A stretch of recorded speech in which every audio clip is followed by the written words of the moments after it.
রব্বুল আলামিন জানি আমার কোলের অন্তরের কি অবস্থা। এই যখন ইসমাঈল আলাইহিস সালামকে জবাই করলেন, তখন আল্লাহ রাব্বুল আলামিন বললেন, ওরে ফেরেশতারা দেখো যে আমার কোলের কি করে। তোমরা না বলেছিলাম সে নামাজ পড়তো, স্ত্রীর কথা, সন্তানের কথা চিন্তা করে, ওই দেখো ওই সন্তান দেয় আমার কোলের জবাই করে। সিনায়া বলেন সুবহানাল্লাহ।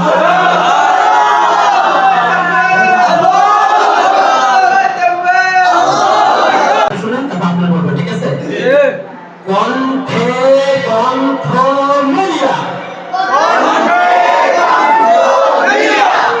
তোমার উঁচু করে তুলিয়া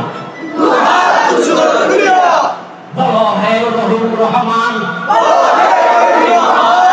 সবকিছু করিয়াছ দান,